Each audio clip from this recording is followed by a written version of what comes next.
gente, estamos nos encaminhando para o final do congresso, mas tem mais ainda. Espero que vocês tenham gostado das pautas dos workshops. Estou acompanhando aqui o feedback nos chats e muito contente que vocês tenham aproveitado e aprendido e ensinado muito nesses 3 dias. E para fechar com chave de ouro, eu gostaria de apresentar a nossa próxima palestrante. Ela é jornalista, escritora, apresentadora do programa Bem-Estar da Rede Globo e empresária. Há 10 anos, especializou-se em saúde, autoconhecimento, qualidade de vida e bem-estar. No início de 2019, fundou a SoulMe, um health tech de impacto social com foco em saúde mental e emocional. Mais do que informar, o propósito da SoulMe é transformar a vida das pessoas, dentro e fora de corporações, e acredita que qualquer mudança só acontece de dentro para o todo. Com vocês, Mariana Ferrão. Bem-vinda ao Congresso Pedagógico Wizard 2021. Mas boa tarde, Ana. Prazer imenso estar aqui com vocês. Parabéns pelo congresso. Tive a oportunidade de acompanhar um pouquinho hoje à tarde. É uma honra para mim estar aqui. Eu queria desejar boa tarde para todo mundo. Eu espero que vocês estejam bem, que a família de vocês esteja bem, com saúde. Eu quero agradecer demais o convite do Wizard para estar com vocês aqui, ainda mais fechando esse evento, que eu tive a oportunidade de assistir algumas palestras hoje à tarde, foi riquíssimo. E tenho percebido o quanto vocês são privilegiados, né, de estarem assim com tanto conhecimento à disposição de vocês. Eu vou contar um pouquinho do que a gente vai fazer. A gente vai conversar um pouco e depois eu vou ficar aqui para responder algumas perguntas. Então, podem ir fazendo o comentário de vocês no chat e no final a gente vai conversar mais, assim, tete a tete, tá bom? Normalmente, às 5 da tarde, nesse horário, 5, 5 e meia, nas quintas-feiras, eu estou fazendo aula de canto. E hoje eu remarquei a minha aula de canto para estar aqui com vocês. E aí eu fiquei pensando, né? O que faz de um monte de notas musicais uma música? O que faz um monte de notas musicais se tornarem de fato uma música? Bom, algumas pessoas podem dizer assim, eu acho que é a combinação entre elas, eu acho que é o ritmo, eu acho que é a harmonia. Será? Na verdade, né, o que faz um monte de notas musicais se tornarem mesmo uma música é o intervalo entre elas. É a pausa que existe entre as notas. Se as notas musicais ficassem assim, todas embaralhadas, umas sobre as outras, sem intervalo, sem o silêncio que as separa, a música nunca existiria. Então, eu queria sugerir para a gente começar aqui que vocês fizessem uma reflexão rápida sobre a quantidade de pausas no dia a dia de cada um de vocês. E eu não estou falando dessas pausas aqui, por exemplo, para assistir o congresso pedagógico, não, né? Estou falando de pausas programadas para transformar o dia a dia, o cotidiano, numa música gostosa de ouvir. Vocês têm feito isso? É curioso, né? Porque a gente consegue entender racionalmente que o que dá sentido à música é a pausa. Mas a gente fica muitas vezes transformando o nosso dia a dia numa melodia frenética, sem pausa, num ritmo mais do que acelerado, alucinado, eu diria até insustentável. Aí vocês vão dizer assim, pô, Mari, mas como é que eu vou parar se eu não tenho tempo nem de respirar? Se minha vida, que já era uma loucura, ficou ainda mais insana com essa pandemia. Às vezes eu dou aula em casa, às vezes eu dou aula online, às vezes um aluno fica doente, às vezes eu vou para a escola e daí toda a rotina tem que ser modificada, às vezes alguém da minha família fica doente, e aí eu não consigo nem pensar em parar de trabalhar, porque eu tenho que trabalhar em mais de um lugar para dar conta de tudo. Eu não tenho descanso, eu não posso parar, 24 horas não dão para nada. Eu já ouvi muito isso. E em quase todas as palestras que eu faço, tem gente que fala algo mais ou menos nessa linha. Mas mais do que isso, eu já me senti assim. Eu já me senti numa correria frenética, sem a possibilidade de fazer uma pausa. E eu sei para onde esse sentimento de não dar conta e ter que continuar correndo alucinadamente me levou. Me levou para um baita estresse. Um baita estresse que parece um beco sem saída, que não leva a lugar nenhum. E eu não sei se vocês sabem, mas as doenças cardiovasculares, como o infarto e AVC, seguem matando muito mais gente que a Covid-19. Doenças cardiovasculares são as maiores causas de morte no mundo inteiro, e inclusive aqui no Brasil. Isso não mudou com a pandemia. E o que também não mudou com a pandemia é algo que os cardiologistas vêm falando há muito tempo, que o que mata não é o estresse, o que mata é a falta de pausa. O termo estresse, ele vem da física e significa a quantidade de tensão que a gente aplica numa determinada área. Então, imagina que eu tenho um elástico aqui na minha mão e aí eu fico esticando esse elástico, esticando esse elástico, esticando esse elástico. Se em algum momento eu relaxo a tensão que eu faço sobre esse elástico ele pode voltar a ser o que ele era antes. Agora, se eu mantenho aquela pressão por muito tempo, sem relaxar aquela pressão, sem parar de fazer aquela pressão, uma hora, pá, o elástico pode arrebentar. Uma hora ele vai arrebentar. Do ponto de vista mental e emocional, um pouco de estresse e um pouco de ansiedade podem até ser bons. Eles podem ser motivadores, porque se a gente não tem estresse nenhum e ansiedade nenhuma, a gente fala, deixa pra lá, tá tudo tão tranquilo. A gente acaba ficando preguiçoso até. Então, a gente aprende uma série de coisas novas aqui no Congresso Pedagógico, a gente revê alguns conceitos que a gente já conhecia, a gente descobre coisas novas, a gente fica com mais vontade de estudar, a gente fica com vontade de entregar muito resultado no segundo semestre, de fazer um super segundo semestre. Isso tudo é maravilhoso. O que vocês fizeram nesses 3 dias foi uma pausa incrível para vocês se reabastecerem de conteúdo, que é o combustível do trabalho de vocês. Mas não dá para esquecer que a força do estresse já está sendo aplicada sobre nós há mais de 1 ano com todo esse cenário pandêmico. A tensão aumentou demais e a pausa não pode ser apenas nas férias. A pausa precisa ser diária para dar ritmo à melodia do nosso cotidiano.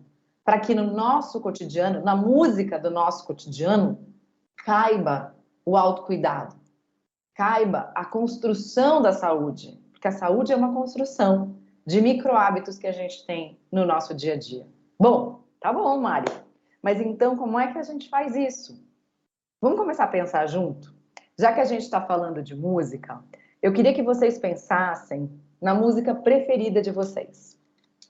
Se a gente estivesse ao vivo e presencialmente, eu pediria que vocês, nesse momento, colocassem em qualquer aplicativo de música, no celular, enfim, no YouTube, onde fosse, a música preferida de vocês no volume mais alto que vocês conseguissem. Todo mundo ao mesmo tempo. O que aconteceria se a gente estivesse junto, num auditório, num teatro, de repente, e todo mundo colocasse para trocar a música preferida no volume mais alto possível? Será que a gente teria uma grande música tocando, que seria a música preferida de todos nós? Não, né? O que a gente teria seria uma barulheira, que nem de longe teria cara de música. Se a gente somar todas as músicas que a gente mais gosta, vira um barulho infernal. Só que eu adoraria poder sentar com cada um de vocês e escutar, junto com vocês, a música preferida de vocês. E de preferência, eu adoraria que cada um de vocês pudesse me contar por que aquela música é a música preferida de vocês. Um dia eu fiz isso numa palestra ao vivo e eu perguntei se alguém queria vir até o palco para me contar qual que era a música, para mostrar para todo mundo qual era a música. E aí, um senhor levantou da plateia e veio até o palco e colocou para tocar no telefone dele Love Me Tender, do Elvis Presley. Todo mundo escutou a música e, especialmente, ouviu com atenção a história da razão pela qual aquela era a música preferida desse senhor. E ele contou que quando ele tinha 18 anos, ele estava num baile no Bexiga, aqui em São Paulo, num bairro aqui de São Paulo, e que quando tocou Love Me Tender, ele viu a moça mais bonita que ele já tinha visto na vida cruzar o salão do baile. E ele teve certeza, naquele momento, que aquela moça era a mulher com quem ele ia se casar. E aí depois ele me disse que eles ouviram Love Me Tender muitas e muitas outras vezes juntos. E que até hoje, isso já faz mais de 50 anos, eles ainda dançam bochecha com bochecha, Love Me Tender, no tapete da sala da casa deles. O que acontece, né, quando a gente ouve uma música e também escuta a história do senhor que amava Love Me Tender?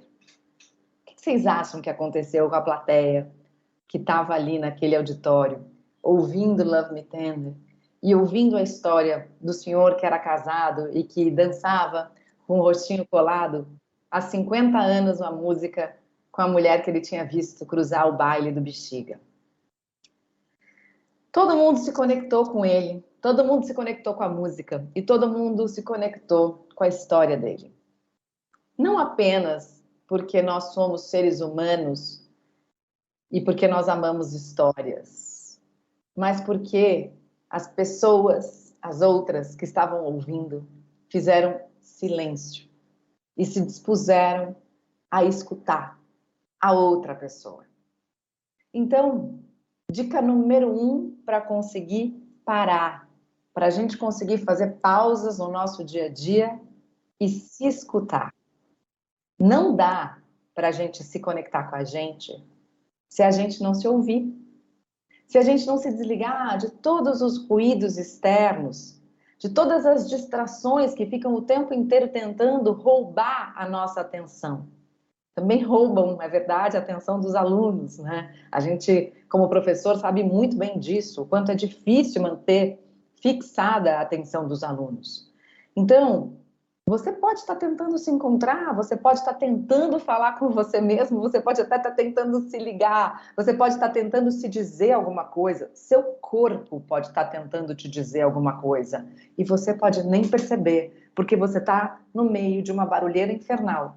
E nesse momento, com essas distrações, você pode estar se afastando de você mesmo. Então, repetindo, para que a gente esteja conectado com a gente mesmo, a gente precisa se ouvir. E para se ouvir, a gente precisa de silêncio.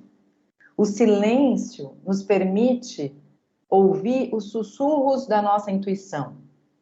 O silêncio nos permite reconhecer os sinais do nosso corpo antes que eles virem berros de dor. O silêncio nos permite que a gente se entenda melhor, que a gente se conheça melhor. E óbvio que não é preciso ir para um retiro de silêncio e ficar 10 dias sem falar nada para conseguir tudo isso. Eu queria sugerir que a gente treine um pouco isso agora. Queria que vocês fechassem os olhos por alguns instantes e que vocês percebessem o corpo de vocês. Provavelmente vocês estão sentados há bastante tempo. Vocês estão ouvindo informações, vocês estão ouvindo palestras, vocês estão absorvendo conteúdo há muito tempo e isso é uma tarefa basicamente mental, onde a gente vai abandonando o nosso corpo, onde muitas vezes a gente não presta mais atenção na nossa postura. Então eu queria sugerir que nesses momentos de silêncio, vocês observassem o corpo de vocês. Percebam se há alguma tensão na região do pescoço, que normalmente a gente acumula muita tensão. Percebam se há tensão na região da lombar. Percebam outros tipos de sensações também, se vocês estão com frio, se vocês estão com calor. Percebam se os seus pés estão tocando o chão de maneira igual, tanto direito quanto esquerdo. Percebam se vocês estão com outras vontades, por exemplo, de ir no banheiro. Por exemplo, se vocês estão com fome, se vocês já estão sentados aí há bastante tempo e não comeram nada. Apenas sintam, percebam, observem, como se vocês fossem testemunhas de uma paisagem. Mas essa paisagem, nesse momento, é você mesma, é você mesmo. E agora que vocês já se perceberam, abram os olhos devagar e façam qualquer movimento que vocês tenham percebido que o corpo de vocês precisa. Então, se vocês quiserem, Estiquem os braços, soltem os ombros, girem o pescoço. Não sei, não faça o que eu fiz, faça o que o seu corpo pediu para você fazer. Se você precisar se levantar por um instante, levante-se, mexa as pernas, faça um alongamento rápido. Se quiser, beber um copo d'água, pegar alguma coisinha para comer, põe o telefone, o fone no ouvido, ou deixa no viva voz aí para você poder ir. E aí, se você puder, escreva no chat como é que você está se sentindo depois de parar poucos segundos e fazer silêncio para você se ouvir. Escreve, como é que você está se sentindo? Só nesses segundos de percepção de você mesmo, de você mesma, o que acontece, né? Quando a gente para e se conecta com a gente.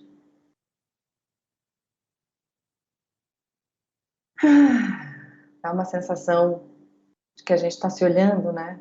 De que a gente está se cuidando, de que a gente está se respeitando. E isso é absolutamente fundamental. Isso pode ser uma pausa no nosso dia a dia. Uma pequena pausa programada no nosso dia a dia.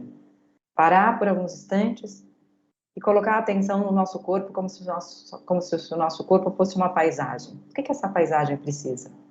Né? Imagina que o seu corpo é um jardim. Será que está precisando de água? Será que está precisando de sol? Será que está precisando de poda? Será que está precisando de calma, de contemplação? O que seu corpo precisa? E agora que a gente fez isso, a gente vai aprofundar ainda mais essa conexão com a gente mesmo através de uma outra técnica que é maravilhosa e que não custa absolutamente nada, que é a nossa respiração. Então, inspire profundamente uma vez, solte o ar, mais uma vez inspire, solte o ar, e pela última vez, inspire mais uma vez, percebendo a respiração, e agora só com calma, com gentileza. Tem um cara que eu adoro, que se chama Jay Shetty.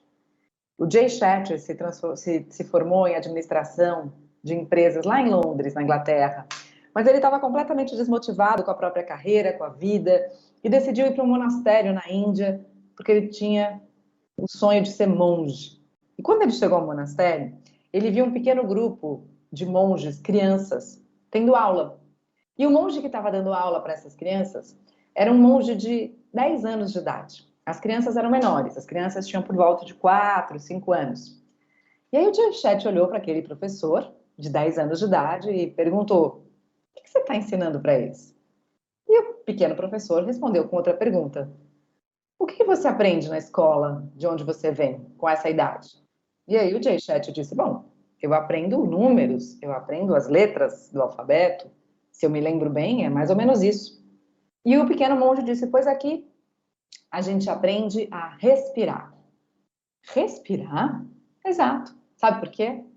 Porque a sua respiração é a única coisa que vai te acompanhar do momento em que você nasce até o seu último suspiro. Se você aprender a controlar a sua respiração, você aprende a navegar a sua vida.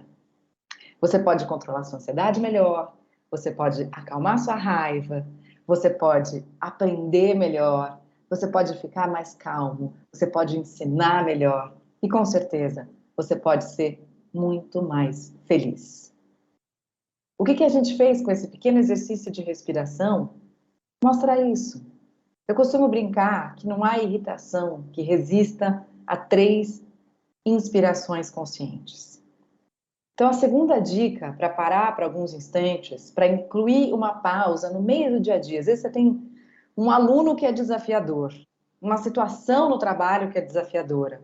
Você não precisa nem contar para ninguém que você está vivendo aquele desafio.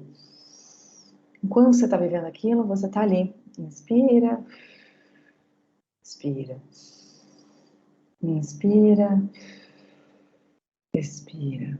Respiração consciente. Por que ela é tão importante, né? Eu vou explicar contando uma outra história para vocês. Outro dia, faz um tempinho já, eu peguei um avião, e esse avião ainda não tinha decolado, e a aeromoça começou a falar aquelas frases que ela sempre fala no começo da decolagem, né? E ela disse, né, aperte os cintos, em caso de despressurização da cabine, máscaras de oxigênios vão descer automaticamente, coloque primeiro em você a máscara, depois coloque na pessoa que estiver ao seu lado. Mas no meio desses textos, que são sempre iguais, ela disse, com o avião ainda no solo, o seguinte: mantenham os cintos afivelados, nós estamos passando por uma zona de turbulência. Por que será que a aeromoça disse isso? Claro, a gente está realmente passando por uma zona de turbulência, né? Já faz algum tempo. Mas por que será que, às vezes, a gente comete esses erros? Que a maior parte do tempo a gente vive no piloto automático, fazendo as mesmas coisas, falando as mesmas coisas, pensando as mesmas coisas. A Carla Tiepo hoje falou um pouco da função do cerebelo, né, de automatização das funções do nosso cérebro, até da nossa fala, dos nossos movimentos, e contou o quanto é importante no processo de aprendizagem a gente realmente automatizar certas coisas, porque senão seria impossível a gente se movimentar, a gente dirigir, a gente escovar os dentes, a gente teria que pensar sobre isso o tempo todo, e isso gastaria muita energia do nosso cérebro. Acontece que viver só no piloto automático pode ser muito prejudicial. Essa aeromoça, por exemplo, ela nem sequer percebeu que ela tinha cometido essa gafe, até que umas pessoas que estavam sentadas ali na fileira da frente do avião começaram a dar risadinhas constrangidas. E o que a respiração consciente faz? A respiração consciente, ela tira a gente do piloto automático. E é por isso que é fantástico usar a técnica do pequeno monge e ensinar. Não, por que não em sala de aula? Ensinar desde cedo as crianças a aprender a respirar. Hoje, a ciência já sabe que o ritmo da nossa respiração tem enorme influência sobre o ritmo dos nossos pensamentos e sobre a coerência dos nossos batimentos cardíacos. Quem já teve uma crise de ansiedade sabe disso, né? O que acontece quando a gente está numa crise de ansiedade? A gente fica com o coração acelerado, a gente fica com a respiração mais acelerada, os nossos pensamentos ficam incontroláveis. Então, aprender a ter consciência sobre a sua respiração é um baita passo para você conseguir ter uma mente mais tranquila. Em caso de dor, em caso de raiva, em caso de angústia, em caso de dúvida, em caso de medo, em caso de ansiedade, respire conscientemente. Lembre-se que cada um de nós tem essa ferramenta e que ela está disponível o tempo inteiro, de graça, e que ela nem depende da boa vontade, da velocidade da sua internet. Vamos entender um pouco melhor o que acontece quando a gente esquece de respirar conscientemente. Vamos supor que você vá ao supermercado e que alguém ali espirre perto de você. Imediatamente, essa pessoa pode até estar com máscara, mas o medo muitas vezes é irracional. Você pode estar de máscara, mas imediatamente você fica com receio de ter pego Covid. Você começa a sentir medo, e no momento em que você sente medo, a própria emoção desencadeia mais pensamentos de medo dentro do seu cérebro. Ai, se eu peguei Covid. Ai, meu Deus, eu vou ver minha mãe esse final de semana. Ai, meu Deus, e se a minha mãe pegar Covid também? Ai, meu Deus, tá faltando vaga nos hospitais. E agora, o que eu vou fazer? Bom, aí começa aquela espiral de pensamentos negativos, e esses pensamentos provocam a liberação de substâncias químicas no nosso cérebro e no nosso corpo que fazem a gente sentir ainda mais medo. Os músculos se contraem, dá um aperto no peito, dá aquele nó na garganta, e sem que você perceba, aquele primeiro espirro te prendeu num ciclo em que pensamento gera sentimento e sentimento gera mais pensamento. E se você não conseguir se libertar desse ciclo, esse ciclo se torna o seu estado de ser. E você acaba vivendo preso lá naquele espirro. Ou seja, você acaba vivendo preso no passado, mesmo que aquele espirro não tenha te transmitido Covid. Isso pode parecer um exemplo banal e até mesmo meio despropositado, mas o que eu quero que vocês imaginem é que isso pode servir para qualquer tipo de pensamento e sentimento. Então, por exemplo, se eu tenho uma relação difícil com alguém que me causa incômodo, que me causa raiva, que me causa angústia, enfim, sei lá, qualquer sensação dispara uma série de pensamentos na minha cabeça, toda vez que eu sei que eu vou ser obrigada, por exemplo, a encontrar ou a falar com essa pessoa. E aí, ao invés de eu projetar algo diferente para a minha vida, eu fico vivendo no passado, eu fico vivendo na experiência que eu já tive, e eu fico saindo do momento em que eu estou. Eu fico repetindo o mesmo incômodo que talvez tenha começado um bom tempo atrás. Se eu não faço silêncio, se eu não me conecto comigo, se eu não sei que isso está acontecendo, aí eu fico vivendo uma vida ruim, desmotivada, até porque eu não consigo identificar as minhas próprias emoções. Porque em algum momento eu me perdi de mim mesma, na correria, alucinada e no automatismo do meu dia a dia sem pausas. Tem um psiquiatra maravilhoso, que era judeu, foi preso durante a Segunda Guerra Mundial, nos campos de concentração, e o nome dele era Viktor Frankl. Ele virou símbolo de resiliência, porque mesmo depois de ter perdido boa parte da família durante a guerra e ter enfrentado os horrores do Holocausto, ele escreveu livros sobre o propósito da vida. E ele tem uma frase, várias, mas ele tem uma frase que é muito famosa, que é genial, que diz assim: entre o estímulo e a resposta há um espaço. E nesse espaço mora a nossa escolha. Então lembra daquela pessoa do começo da nossa palestra que sempre aparece dizendo que não tem tempo para nada, que não pode parar, que não consegue relaxar, porque senão não dá conta de tudo? Essa pessoa, ela não pratica a frase do Viktor Frankl: entre o estímulo e a resposta há um espaço. E nesse espaço mora a nossa escolha. Porque para essa pessoa que não pratica essa frase, as respostas são automáticas diante de qualquer estímulo. Essa pessoa, ela corre o dia inteiro e ainda termina o dia cheia de coisas para fazer, exausta. Ela não faz pausas, ela não para conscientemente, ela não respira conscientemente. Consequentemente, ela não escolhe a vida que ela vive. Se a gente praticar a frase do Viktor Frankl, a gente vai começar a perceber, bom, nos últimos 3 dias eu recebi uma série de estímulos no Congresso Pedagógico da Wizard. Foi muita informação, foi muito conhecimento. Em primeiro lugar, o que mais se conectou comigo? O que combina de tudo isso que eu ouvi com a minha música interna? Quais desses conhecimentos eu quero incluir na melodia do meu dia a dia para melhorar ainda mais a minha performance? Como é que eu vou fazer isso num ritmo que tenha a ver comigo, que seja sustentável? Como é que eu vou fazer isso num ritmo que faça a minha vida ter mais música e menos barulho infernal? A minha vida ter mais conexão e menos dispersão? Ninguém aprende quando está tenso. A gente precisa relaxar para aprender. Ninguém aprende no meio de uma barulheira infernal. Para aprender, a gente também precisa aprender a relaxar. Será que eu posso, levar as respirações conscientes para dentro da minha sala de aula? Ajudar meus alunos também a terem uma vida mais conectada com eles mesmos? Como é que eu vou usar tudo que eu aprendi aqui nos últimos dias para me conectar ainda mais comigo mesma, comigo mesmo, sem passar por cima dos sinais do meu corpo, sem passar por cima das minhas emoções? Como vocês sabem, eu sou jornalista. E nós, jornalistas, somos craques em lacrar as nossas emoções. A gente é treinada para isso. A gente é treinada para dar as piores notícias como se nada tivesse acontecendo. Os médicos também fazem isso.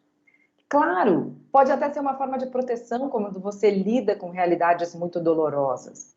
Mas não é só médico e jornalista, né, gente? Até agora, todo mundo no mercado de trabalho estava acostumado a fazer isso o tempo todo. Basta ver o quanto a gente tentou separar a vida pessoal da vida profissional. Durante anos, a gente foi se apartando, se separando da gente mesmo.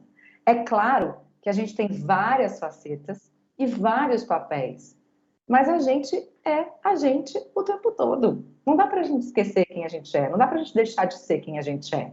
E a pandemia escancarou isso. Não dá mais para a gente fingir que existe uma ruptura entre o papel que você ocupa, seja ele de professor, seja ele de coordenador pedagógico, seja ele de franqueado, e da pessoa que você é. Você pode exercer vários papéis, mas você é um só.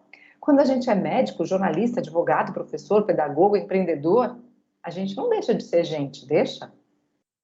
Você anda deixando de ser gente para ser só um papel na sua vida? Para ser só a função que você exerce no seu trabalho? Quantas vezes você deixa de ser sincero, até com você mesmo, de expressar as suas emoções, seja em casa, seja no trabalho, porque você fica com medo que isso seja usado contra você?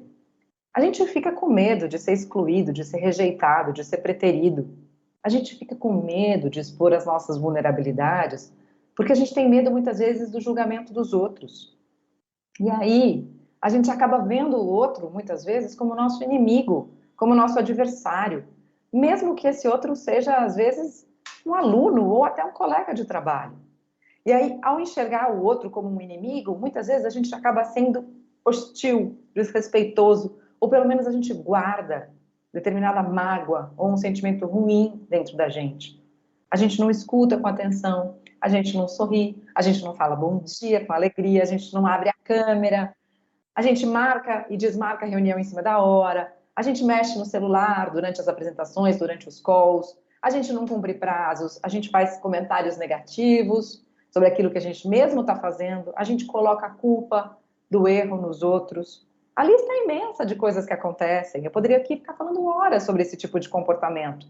Mas o que eu quero que vocês entendam é que hoje a ciência descobriu o tamanho dos malefícios desse tipo de comportamento, que é um chamado de comportamento hostil.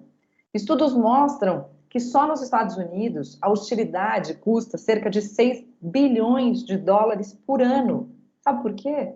Porque ela diminui a produtividade, ela diminui a criatividade, ela aumenta os níveis de estresse, de ansiedade e até de depressão. 80% das pessoas perdem tempo pensando em como foram maltratadas, perdem tempo julgando os outros, perdem tempo falando mal dos outros, culpando os outros ou pensando se os outros estão falando mal delas, se os outros estão julgando elas mesmas. Bom, se a maior parte das pessoas diz que não tem tempo para nada, mas 8 de cada 10 pessoas perdem tempo pensando em comportamentos hostis, puxa, eu acho que a gente tem mais uma dica aí, né? Vamos usar esse tempo. Outra dica: quem julga mais, sofre mais. Se eu julgo mais os outros, a verdade é que não estou ouvindo os outros com atenção. Eu não estou ouvindo os outros com o coração aberto, com empatia. Eu não estou me conectando com os outros. Se eu julgo mais os outros, eu também tenho a tendência a culpar mais os outros. E não pense que isso é uma via de mão única, não. Aquele que julga e culpa mais os outros e que não os escuta com empatia, também tem mais tendência em se julgar, em se culpar e se ferir a si próprio com pensamentos do tipo: eu não sou o suficiente, eu não faço o suficiente, eu não dou conta. Eu me julgo muitas vezes porque eu estou me comparando com outra pessoa. Você é você, com aquilo que você aprendeu, com as experiências de vida que você teve, com as perdas e vitórias. Carla Tiepo também falou sobre isso hoje. Você é você, o seu genoma é único, embora você tenha muitos genes muito parecidos com o de outras pessoas. Ninguém está na sua pele. Então, que tal você ser mais gentil com você mesmo? E essa é uma dica absolutamente fundamental de autocuidado. Ser gentil com você mesma. Ser gentil com você mesmo. Muitas vezes, ser gentil significa entender que a gente não vai dar conta de tudo. Porque nós somos humanos e definitivamente imperfeitos. Aquele que busca a perfeição é o cara mais condenado à infelicidade. É claro que eu tenho que buscar o meu melhor, mas eu tenho que saber que eu vou errar. Eu tenho que saber que eu tenho as minhas fraquezas. Eu tenho que reconhecer as minhas fraquezas para poder potencializar as minhas forças. E como é que eu faço, então, para ser gentil comigo mesmo? Tem 3 passos para fazer isso, que são muito importantes. O primeiro passo é reconhecer aquilo que você está passando, reconhecer o momento em que você se encontra, os desafios que estão no seu caminho nesse momento. Esse é um passo chamado de atenção plena. Aumentar a sua consciência sobre a sua vida sem julgar o que você está passando. Você pode apenas observar, como a gente falou da paisagem. Bom, eu estou aqui, eu sou professor da Wizard, eu tenho o desafio de colocar em prática tudo que eu aprendi nesses 3 dias de congresso. Mas eu estou exausto. Pode ser apenas isso. Isso pode ser o primeiro passo. O segundo passo é perceber que outras pessoas no mundo passam por desafios semelhantes. E isso é fundamental, porque quando a gente percebe que a gente não está sozinho, a gente dilui a nossa sensação de sofrimento. A gente entende que outras pessoas vivem situações semelhantes, a gente se sente pertencente a algo maior. Isso traz a gente para fora da posição de vítima. Então, esse segundo passo é chamado passo da humanidade, quando eu percebo que outras pessoas passam por desafios semelhantes aos meus. E o terceiro passo é o que eu chamo de mudança de tom de voz. Porque normalmente a maior parte das pessoas fala consigo mesma, apontando um dedo na cara. Você devia ter prestado mais atenção em todas as palestras, você devia ter tomado nota, você não devia ter comido aquilo, você devia ter acordado cedo para fazer exercício, você não devia ficar sentado nessa postura. É ou não é? Muitas vezes a gente fala com a gente assim, se julgando, né? Apontando o dedo. Mas que tal trocar o dedo assim em riste pela mão no coração? E falar com a gente como se a gente estivesse falando com a nossa melhor amiga ou com o nosso melhor amigo. Falar com a gente como se a gente estivesse falando com uma pessoa que a gente não quer machucar de jeito nenhum. O que você diria para você sobre o desafio que você enfrenta nesse momento, nesse tom de voz? Então faça esses 3 passos sempre que você sentir que está muito assoberbado, que você está no meio dessa correria maluca, que você está sem pausas, imerso em distrações, rolando, escrolando a tela do seu celular, procurando alguma coisa para prestar atenção ou para se distrair de tudo aquilo que você tem que fazer. Toda vez que você sentir que você está sem foco, com dificuldade de concentração, apenas muito desanimado para seguir em frente, faça esses 3 passos. Pode anotar que eu vou repetir. Primeiro passo é o passo de reconhecimento daquilo que você está passando. Atenção plena no momento que você está vivendo. É o passo de vislumbrar o seu momento como aquela paisagem, sem julgar. O segundo passo é o passo da humanização. Entender que não é apenas você que passa por aquilo, mas se dá conta de que muitas pessoas passam por desafios semelhantes. E o terceiro passo, que é o passo da mudança de tom de voz. Ao invés de você ser hostil com você, de você se culpar, de você se autoexigir, você ser gentil, falar com você mesmo, com a mão no coração, aceitando, se acolhendo com o amor que você merece. Porque só assim você também vai poder espalhar esse amor para sua família, para os seus amigos, no seu trabalho. E as atividades que vocês fazem são banhadas de amor. Todo mundo sabe que os professores que marcam a nossa vida são aqueles que fazem o que fazem com amor e por amor. E tem mais uma dica que eu quero dar para vocês antes da gente encerrar. E para isso, eu queria contar para vocês uma história que aconteceu em 2019. No dia 25 de janeiro de 2019, eu fui dar uma palestra em Belo Horizonte. Quando eu cheguei a Belo Horizonte, o avião pousou, eu fiquei sabendo que a barragem de Brumadinho tinha estourado. A segunda parte do evento que eu ia participar ia ser no dia seguinte, que era um sábado. Ia ser só à noite, no Mineirão. E aí eu tinha todo o sábado livre para esperar. E eu perguntei para o motorista que estava me acompanhando se ele podia me levar até a região de Brumadinho. Eu queria ver aquilo com meus próprios olhos e mais do que isso, eu queria conversar com aquelas famílias. Eu ainda trabalhava na Globo nessa época, apresentando o Bem-Estar, e no sábado, acompanhando as mensagens do nosso grupo de trabalho, eu vi uma discussão lá de que o tema do Bem-Estar de segunda-feira tinha mudado. Não ia ser mais sobre diabetes, ia ser sobre como lavar as verduras contaminadas pela lama de Brumadinho. Acontece que eu já tinha ido lá para a central de apoio que a empresa Vale do Rio Doce tinha montado para as vítimas, para as famílias que estavam esperando notícias das pessoas que ainda estavam sob a lama. E eu já tinha percebido qual era o clima naquela região. Todo mundo já tinha percebido qual era o clima. Eu falei, não tem a menor condição da gente falar sobre como lavar verduras no meio de tanta dor. Então eu liguei para a diretora do programa e falei, olha, Paty, ela chama Patrícia. Eu falei, Patrícia, a gente não pode falar sobre isso. Não faz sentido a gente falar sobre isso. E aí eu mandei alguns vídeos que eu tinha feito para ela, das famílias chorando. E no final, ela falou, tá bom, vamos falar sobre a dor dessas famílias, sobre o que acontece do ponto de vista emocional quando a gente está na expectativa de encontrar alguém que a gente não sabe se vai encontrar vivo ou morto. E eu falei, eu quero ficar aqui, Paty, eu quero fazer o programa daqui.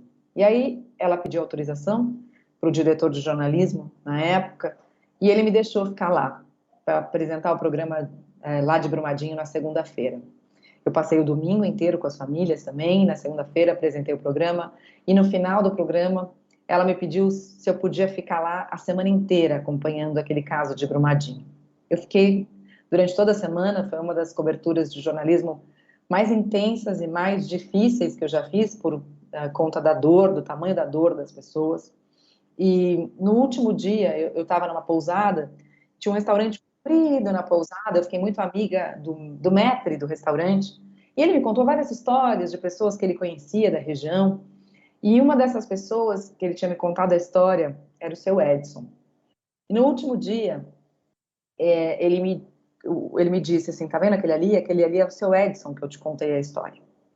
Eu deixei o celular, eu não queria que o seu Edson pensasse que eu estava me aproximando dele porque eu queria gravar alguma entrevista, e na verdade eu não queria, eu queria conversar com ele.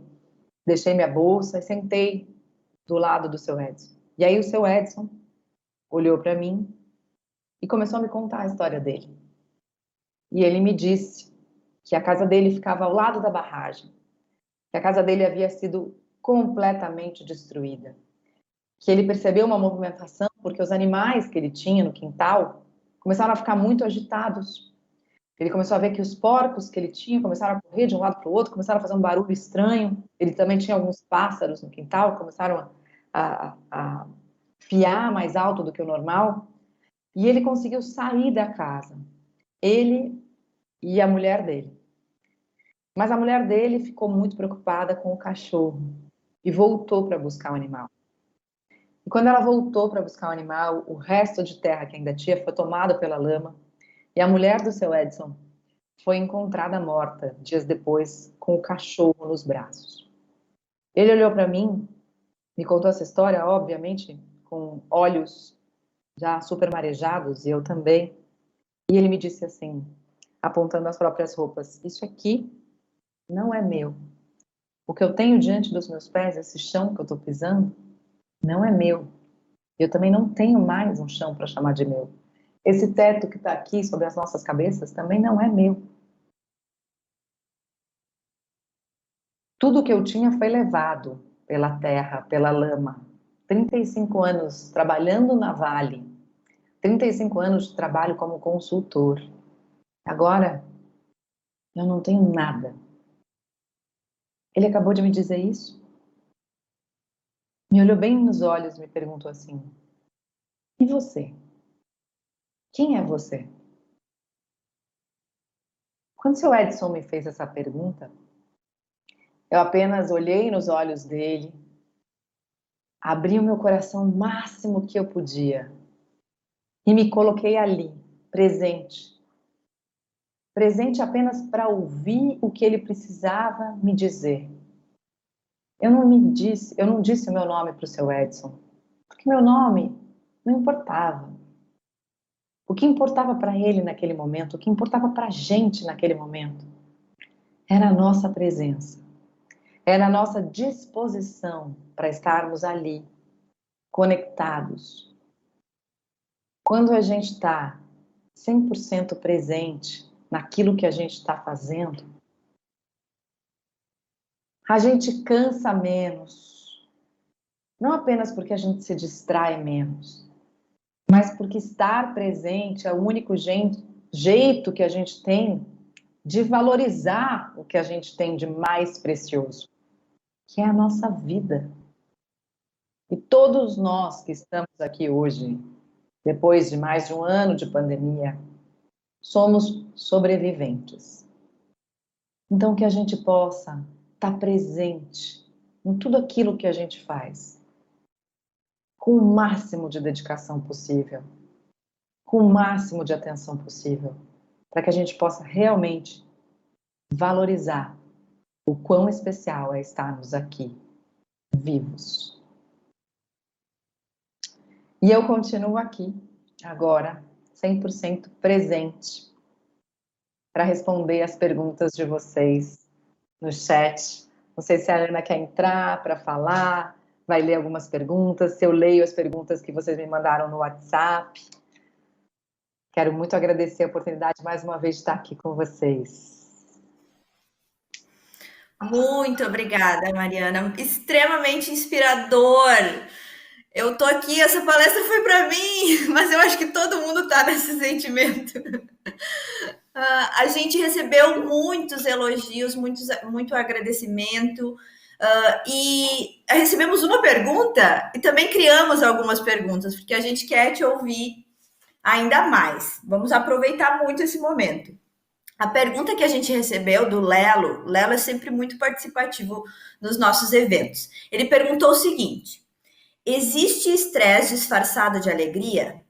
Exemplo, fazer muito por muito tempo o que se gosta e não se sentir cansado.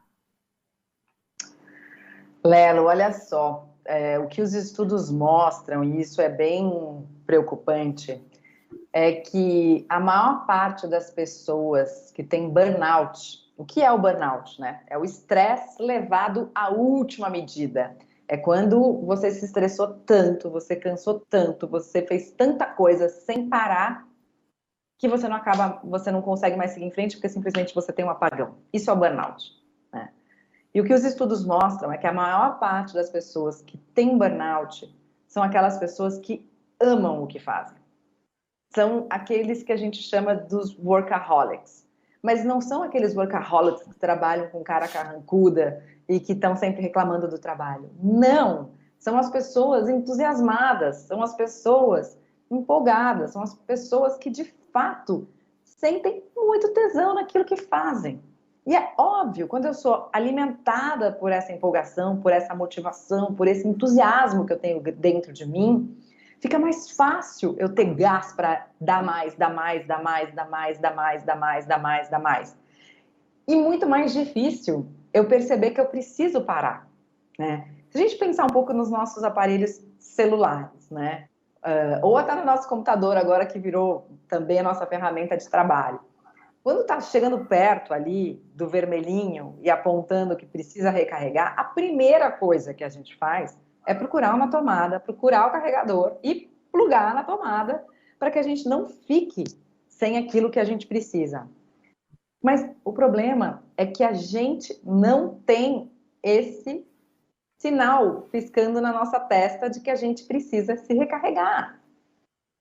E o lance é que as pessoas que amam o que fazem e que têm esse estresse disfarçado de alegria, elas têm menos ainda a possibilidade de sentir, de perceber esse sinal de que elas estão precisando se recarregar.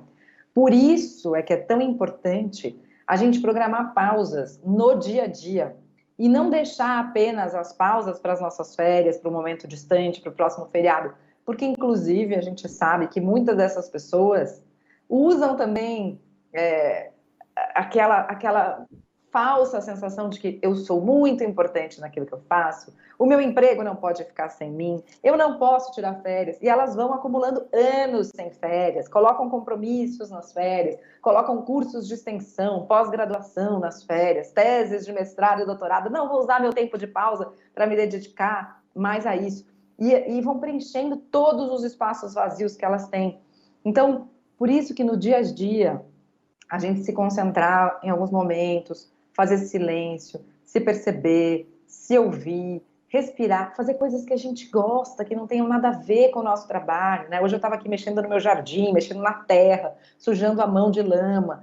fazer esse tipo de coisa que vai desconectar um pouco a gente daquilo que a gente precisa fazer, para a gente poder espairecer, para a gente poder respirar outros ares. Isso é absolutamente fundamental para poder se recarregar, para que a gente não morra desse estresse por falta de pausa. Porque é o que eu falei, né? As doenças cardiovasculares que matam pelo estresse, matam pela falta de pausa e não pelo estresse em si. Então, sim, isso pode acontecer, isso é perigoso e é por isso que a gente precisa ficar super atento aos sinais. Excelente. Inclusive, respondeu minha próxima pergunta.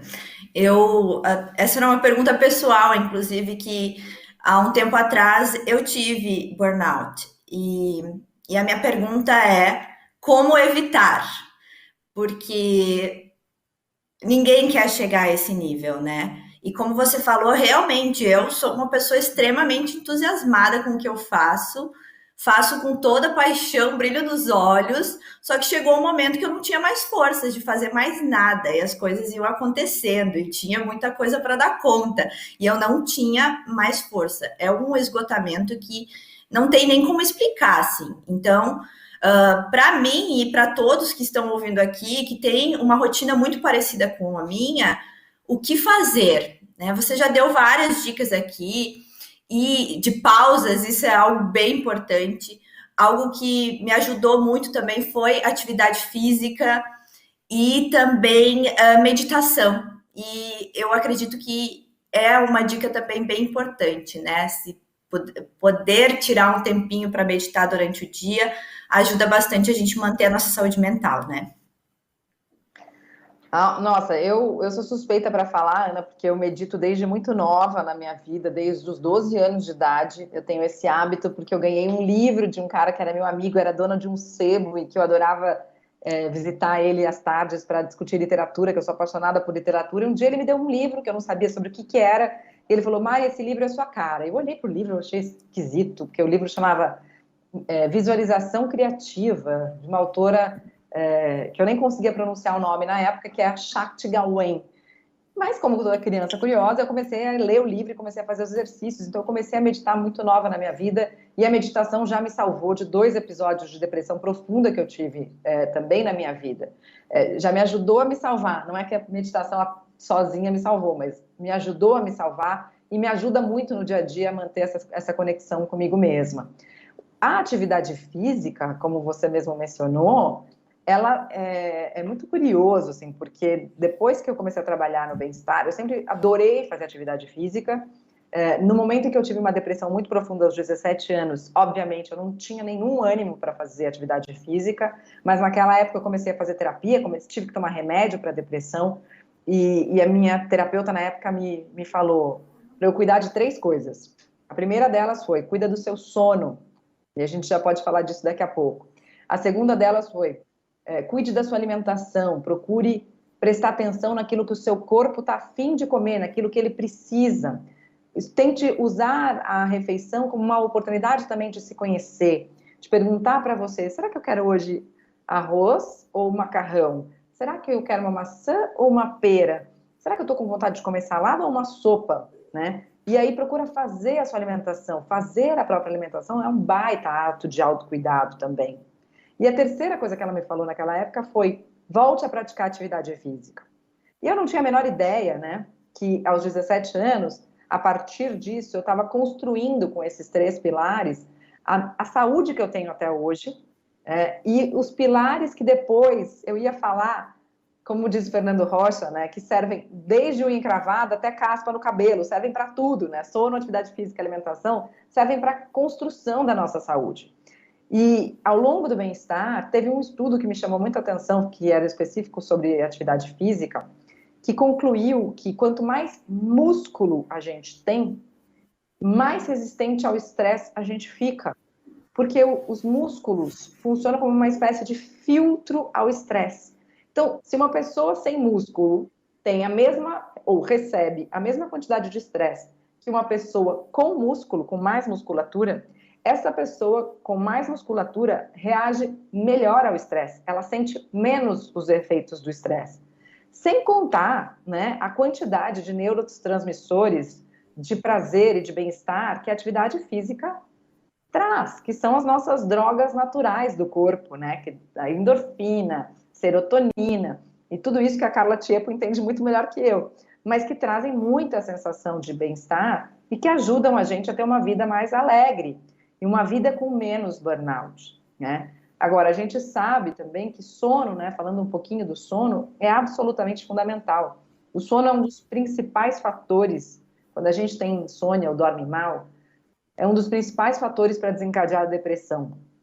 E tem muita gente dormindo mal, né, nesse contexto da pandemia que a gente está vivendo. A gente, né, muita gente que não consegue se desconectar das notícias, muita gente que está com preocupação além da conta.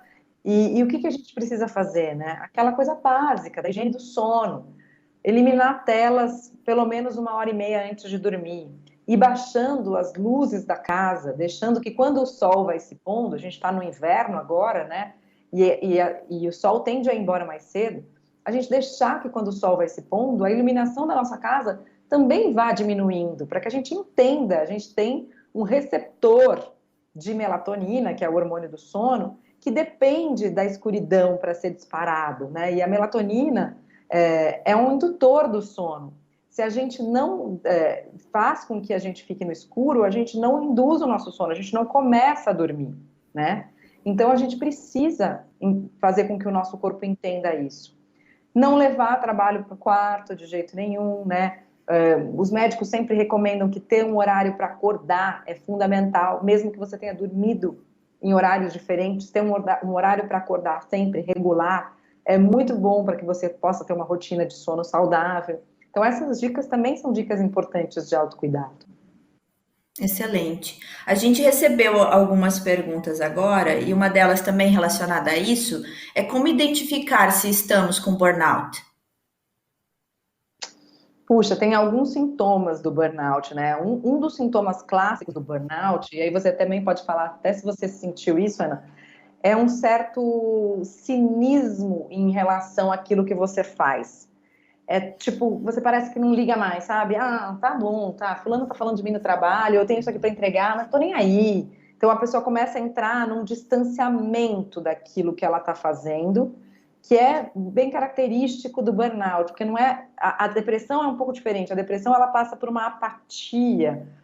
O Dr. Daniel Barros, psiquiatra, meu amigo, ele sempre costuma dizer que a depressão é uma doença do querer. Eu perco a vontade de fazer tudo, de fazer qualquer coisa. O burnout não, eu posso até continuar com a vontade de fazer, eu posso desprezando aquilo que eu faço, vou tomando um distanciamento daquilo que eu faço. Então, essa é uma das características do burnout, né? Dificuldade de dormir é outra característica do burnout, é outro sintoma do burnout. Aquela mente que a gente fala, que brinca muito, que é a mente do macaco, que pula de galho em galho, que não consegue se concentrar, que perde o foco, que perde a atenção. É uma característica do burnout. Eu não sei se você teve tudo isso. Sim,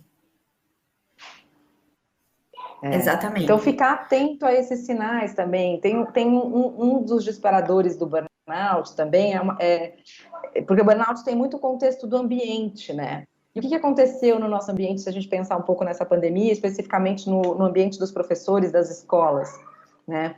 A gente perdeu um pouco da autonomia das decisões, porque a decisão, ela não depende mais só da gente, né? Nem dos coordenadores das nossas unidades. Ela depende do governo, sanitárias. Ela depende das famílias, o quanto aquelas famílias também estão engajadas no seu cuidado, né? Só um minutinho, Ana. Oi, meus filhos chegaram aqui. Tô Que aqui na legal. palestra ainda, amor, já vou. Tá bom? Falta um pouquinho, né? E tá vendo? Eu tô falando aqui, não tem mais como separar, né? Aquilo que a gente é do que a gente do trabalho da vida pessoal. Exatamente. Então, não é? Então, o que acontece? Quando a gente tem outros fatores interferindo nas decisões do nosso trabalho e a gente sente essa perda de autonomia, isso também é um dos fatores que pode desencadear o burnout. E por isso que tem tanta gente com burnout agora, né? Especialmente profissionais de saúde e profissionais de educação também, porque a gente sabe o quanto a rotina de vocês foi impactada, né? Por tudo isso que está acontecendo. Então é preciso ficar bem atento mesmo e se cuidar, né? Sim, se cuidar, exatamente. E pausar, tirar férias, sempre muito importante, dias de folga, meditação, atividade física e sempre priorizar a nossa saúde, né? Eu falo isso muito com a minha equipe, nossa saúde, nossa prioridade, acima de tudo, porque a gente não vai conseguir entregar produtividade nem nada se nós não estivermos saudáveis. Olha, gostaria de ficar te ouvindo muito. Pode falar. Só vou falar essa para encerrar, porque você falou nossa saúde, nossa prioridade. Eu costumo dizer que, em se tratando de saúde, a única coisa que você não pode deixar de fazer por você é aquilo que só você pode fazer por você. Ninguém pode dormir por você. Ninguém pode comer por você. Infelizmente, ninguém pode malhar por a gente. Eu adoraria que alguém malhasse por mim, mas não dá. Ninguém pode meditar por você, ninguém pode pausar por você. Então, você tem que fazer isso por você mesmo. E quando o assunto é nossa saúde, você não pode deixar de fazer aquilo que só você pode fazer por você. Eu acho que isso é fundamental, assumir esse protagonismo, né? Você é o chefe da sua própria saúde. E você vai decidir se você vai construir saúde ou se você vai destruir a sua saúde. Sim, sim. Tá nas nossas mãos isso, nosso controle, né? Mariana, Exato. Gostaria de ficar te ouvindo aqui por horas, mas teus filhos também precisam de ti. São prioridade. Muito obrigada pelo teu tempo, muito obrigada por compartilhar tanto conhecimento com a gente. E espero muito te ver mais vezes por aqui. A Wizard agradece muito. Obrigada, eu que agradeço. Foi uma honra, um prazer imenso. Parabéns por esses 3 dias de congresso. Um lindo segundo semestre para vocês e um bom restinho aí de férias de julho. Um beijo. Obrigada. Até mais.